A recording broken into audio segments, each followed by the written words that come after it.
to science fiction or not to science fiction? That is the question. But if it's nobler in the mind to suffer the torpedoes and phasers of outrageous fortune, to cryosleep, and thus cryosleep ends the future. Ah, there's the rub. Hey everyone, been doing my Shakespeare in a science fiction way. You know, not many people thought about it, but it is true. I do enjoy Shakespeare.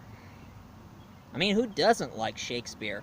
I mean, he is the greatest writer throughout centuries, ever since Queen Elizabeth I.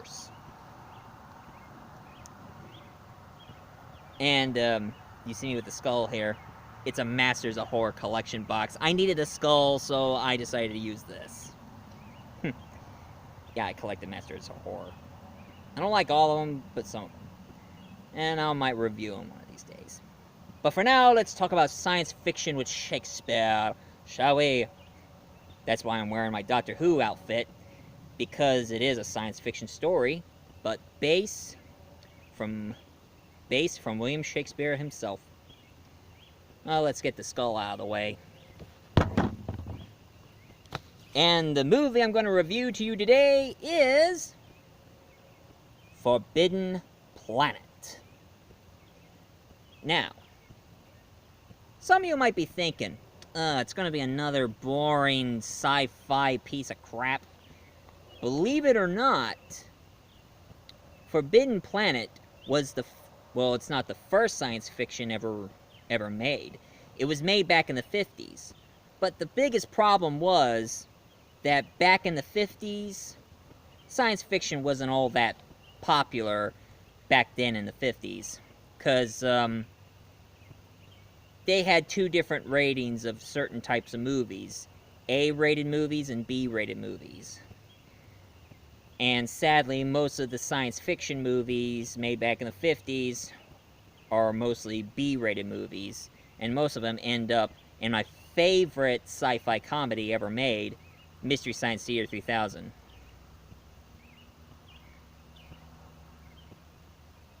It's true, I do love Mystery Science Theater 3000. It is a pretty funny show. And I love it watching Mike or Joel with his two robots making jokes while watching a cheesy movie. You know, it makes me wish I can do that. Watch a cheesy movie and make jokes. But I'm not talking about a B-rated sci-fi movie. I'm talking about the first A-rated science fiction movie ever made. Because most of the A-rated movies are mostly dramas, comedies, and musicals, while B-rated movies are mostly horror movies and sci-fi. And this one was the first A-rated sci-fi movie ever made. And believe it or not, it was starring Leslie Nielsen. I'm not kidding, this is Leslie Nielsen in this movie. Way before he became funny. Because back then, when he was young, he was in a lot of dramas, action, and dramatic movies. He never did any comedy at all before he appeared until he appeared on in the movie Airplane, and then his comedic side took off, but sadly passed away. And I'm not kidding. Leslie Nielsen did do a lot of drama. I'm serious, and don't call me Shirley.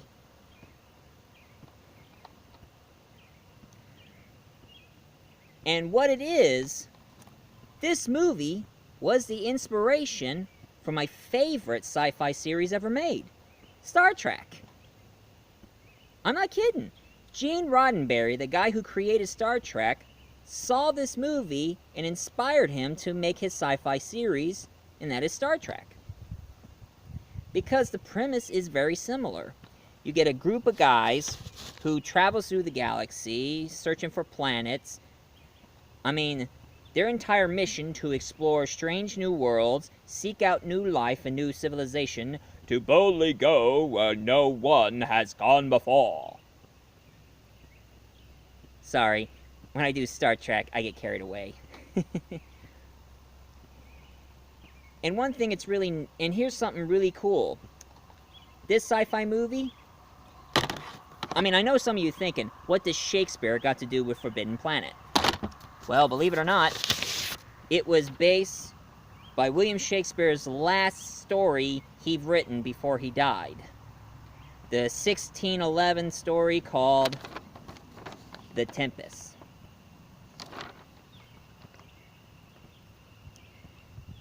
But sadly, I cannot I can't dress up as the Wizard of Oz. Well, even though it's a fantasy, but I don't have time to dress up to the Wizard of Oz and back to this. I'll be very exhausted after this. In William Shakespeare The Tempest, it was a story about Prospero and his daughter Miranda. Hold my calls, will ya? Anyway, Prospero and his daughter Miranda, they ended up in an island because his evil brother Antonio, he told the king that he was doing something that is very treason. So Antonio blamed Prospero for treason, so the king decided to have Prospero and his daughter banished from their land and into the island.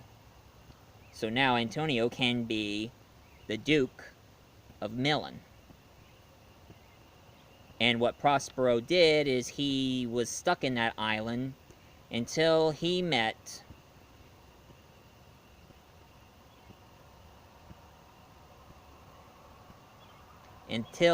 this witch who lives in that island, who goes by the name of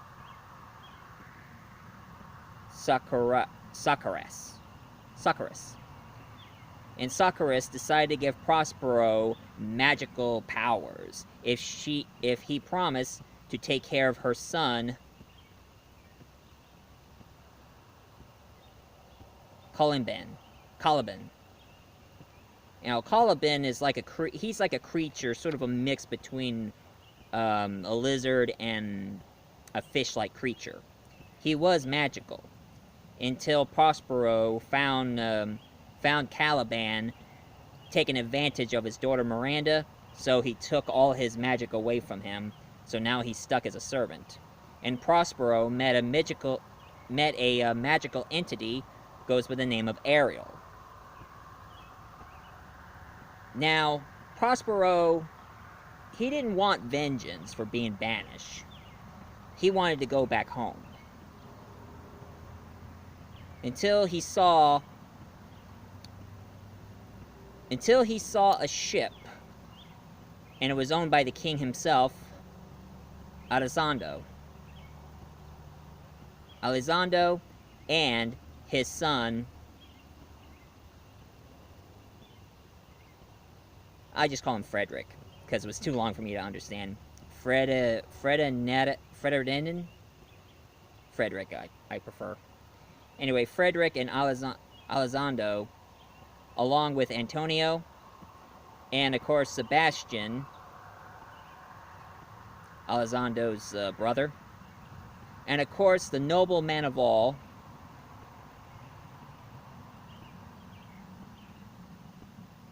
Gonzalo. And of course there is these two comic relief characters who goes by the name... there is a alcoholic servant who goes by the name of Stefano, and of course a court jester who goes by the name of Trentico. And they met Caliban, and he told those two boneheads to kill Prospero. But Ariel knew their tricks and stopped them. Now, Antonio and Sebastian, they ended up in the island with the king and the nobleman and his son.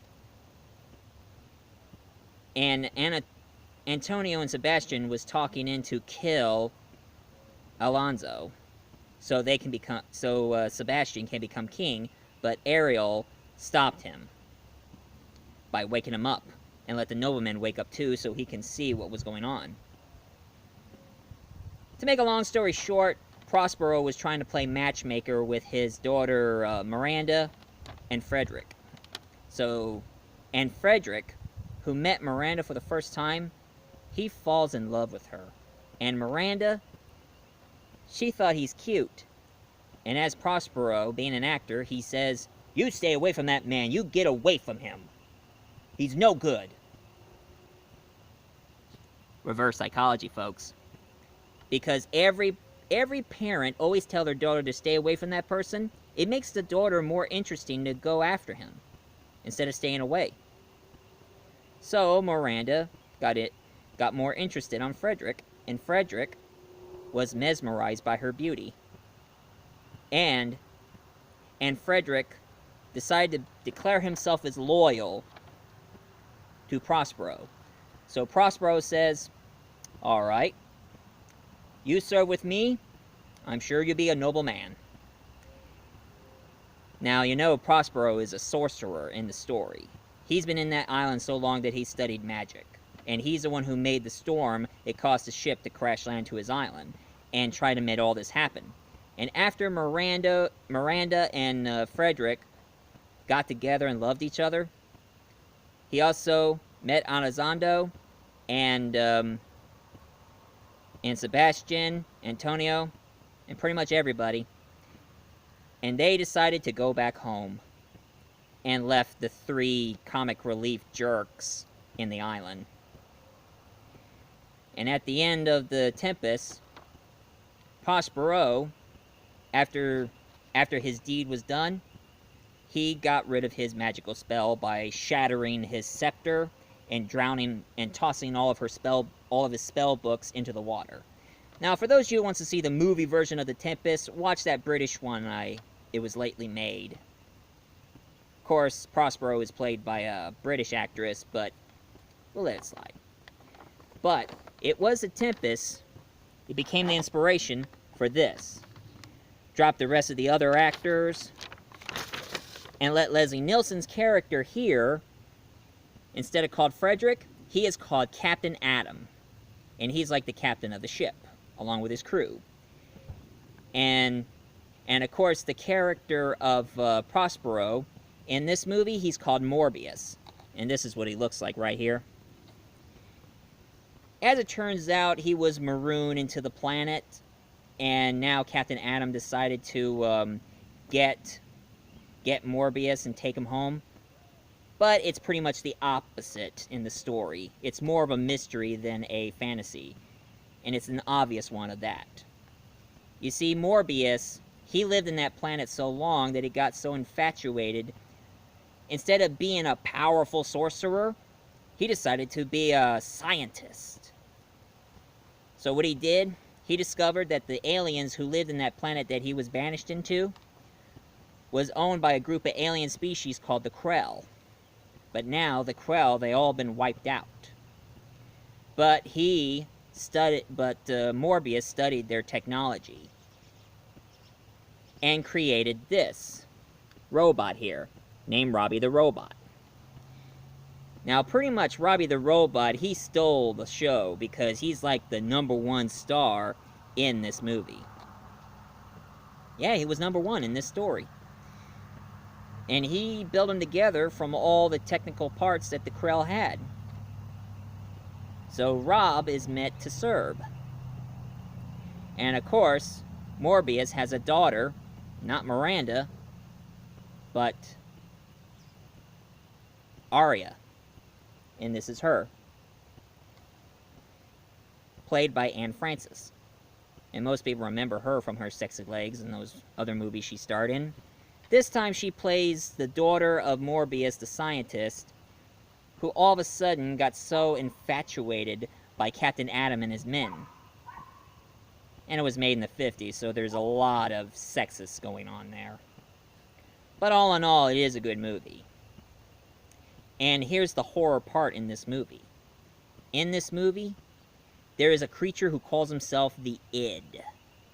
And it was created by Morbius in his sleep. It was an invisible creature that kept killing some of the crew members. You see, Morbius wanted Captain Atom and his crew to leave this planet so he can leave him and his daughter in peace. But his daughter, she's very infatuated with Captain Atom. So now this id creature keeps coming after his daughter and Captain Atom. Oh, and here's a known fact. Robby the robot, he was based by Sir Isaac Newton's book. For those of you who don't know Sir Isaac Newton, he was an author who wrote books about good robots. And the character Robby was based from I, Robot by Sir Isaac Newton. Now, in I, Robot, it was about a robot named Robby who took care of a little girl. But the movie sucked. It just took the entire story out of the book and just made a PG version of Terminator.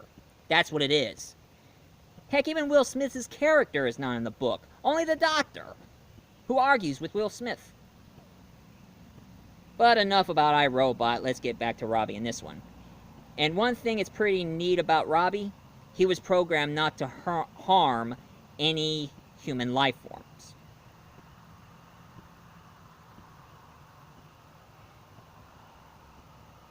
So, at the end of the story, instead of Morbius getting rid of all the technology that he got himself into, he thought the most noble thing to destroy the id is to destroy the entire planet and let his daughter live with Captain Atom.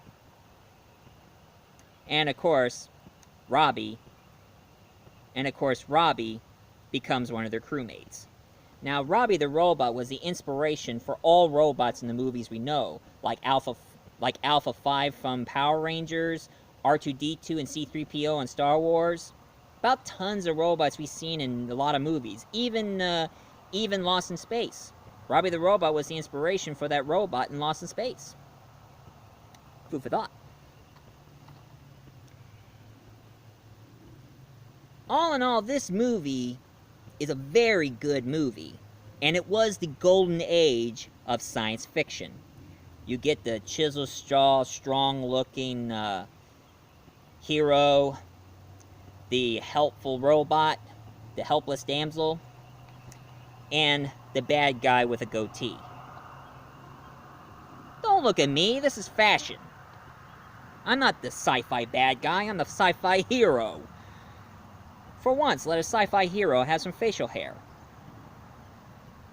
Wouldn't hurt. Anyway, and they're basing Morbius out of Ming the Merciless from Flash Gordon. Had the Ming the Merciless mustache and goatee. And throughout the movie, it's pretty hinted that Morpheus is the bad guy. Bad guy, bad guy, bad guy, bad guy, bad guy, bad guy. Very different than The Tempest, but I think The Tempest is a good story. It's just... it's a good story to read. But for Forbidden Planet, awesome. Best one ever. So why don't you illiterate, non-Shakespeare fan admit it? The truth hurts, doesn't it? Oh, sure. Not like riding a bicycle with a seat missing, but it hurts. So it's not often that they turn a story from fantasy to science fiction. It's finally back. And this is why I like this is why I like Star Trek so much. Because there's a lot of Shakespeare reference. Like there's the Klingon named General Chang who always translated Shakespeare. And of course did a Shakespeare version of... and of course somebody did a Shakespeare version of Hamlet. And instead of being to be or not to be, it is tach, bach, tach, bech. A lot of phlegms going, huh? But to me, I prefer Vulcans than Klingons, because they're very intellectual and very logical beings. It's fascinating.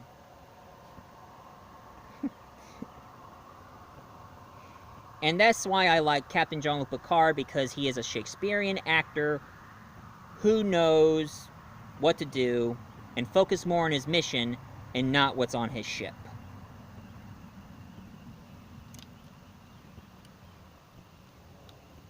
So there's a lot of Shakespeare's involved. And also Shakespeare does get involved in Star Wars, believe it or not.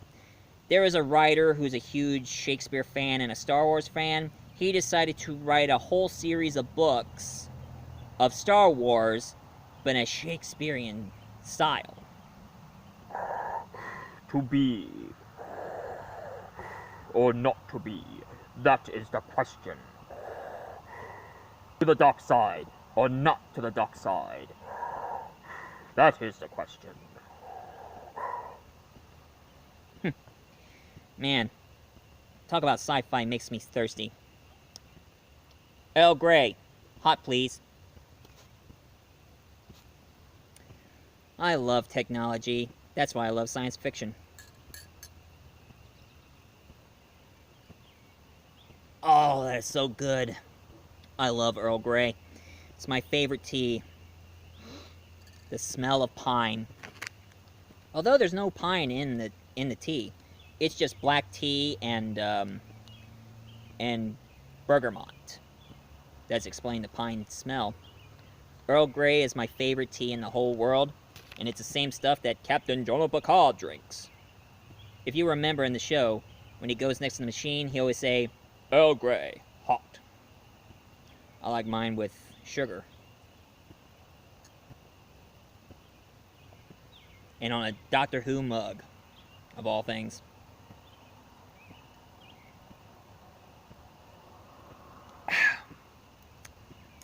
Anyway, for those of you who wants to know about a sci-fi classic inspiration for Star Trek and based from Shakespeare, I would say you should watch Forbidden Planet.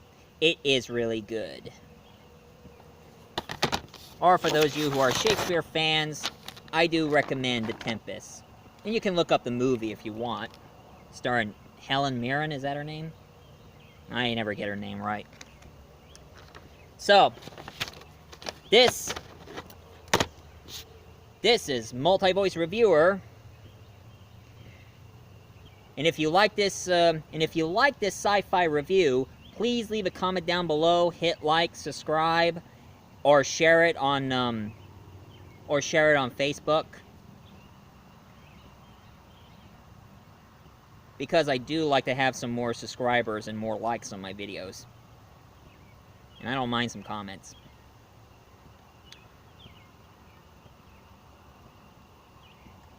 You know, if you're wondering what my next review is going to be, I'm going to go back. Something that you all been waiting for, folks. You see, another favorite thing I like on sci-fi besides exploring planets, time travel. That's why I like Doctor Who so much. So my next review is going to be Back to the Future. Great Scott, Marty! We're back!